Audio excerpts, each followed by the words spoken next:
sur le stand de Toshiba et qui présente deux autres tablettes sous Windows 8.1. Donc ça c'est les modèles encore 2. Donc là on a le premier modèle de 8 pouces, un modèle assez sympa. Moi je trouve que la prise en main est assez chouette, un petit peu épaisse peut-être, mais vraiment très chouette pour la prise en main. Donc pareil, Windows 8.1, on a un écran donc, qui fait 8 pouces LCD. On a un seul giga de RAM sur cette tablette, 32 Go de stockage en interne et le processeur c'est un Intel Atom. Donc vraiment un produit assez sympathique que je regarde. Ouais, donc c'est un quad-core cadencé à 1,33 GHz.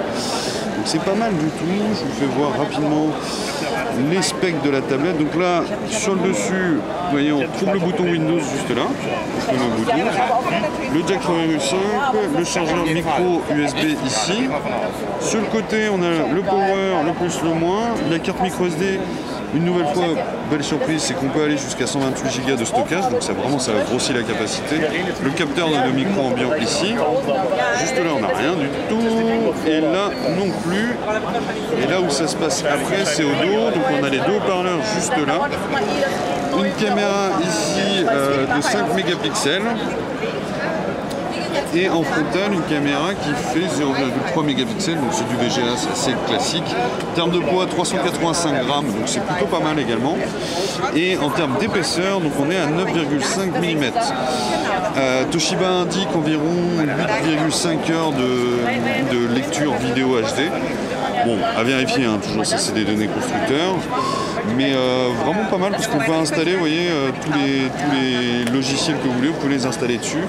Un beau petit produit, et donc on va continuer avec la grande sœur qui est juste là. Donc ça c'est le modèle 10 pouces, donc qui est déjà un petit peu plus costaud en termes de dimension. On prend quasiment pratiquement les mêmes spécifications techniques. Alors, donc on a toujours un processeur Intel quad-core. On a donc là c'est un écran de 10 pouces et par contre petite différence c'est que cette fois-ci on a 2 Go de RAM, donc ça c'est plutôt une belle surprise. On tourne là-dessus. Et voilà, malheureusement c'est en allemand. Le tactile est plutôt bon, ça c'est plutôt chouette. On a un système Dolby Digital qui a l'air pas mal pour virtualiser le son. Hop. Donc une nouvelle fois, petit tour rapide, donc toujours une caméra de 5 mégapixels au dos, je vous la fais voir ici.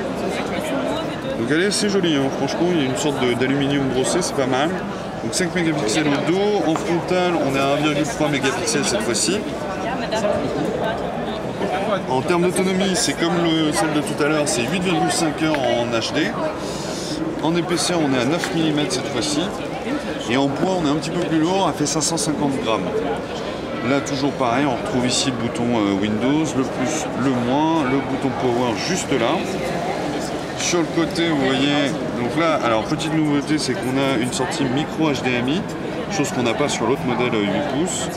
Le stockage ici interne en micro SD qui va jusqu'à 128 Go, un haut-parleur ici qui ressort, le jack 3,5 mm. Là donc on vient de le voir, ici le deuxième haut-parleur que vous pouvez voir là. Et ici on a strictement rien. Voilà, une belle tablette, franchement c'est pas mal du tout. Là par contre on n'a pas réussi à obtenir le prix, on va essayer de se renseigner. Donc voilà, donc ça c'était les modèles Toshiba encore 2 au format 8 pouces et 10 pouces.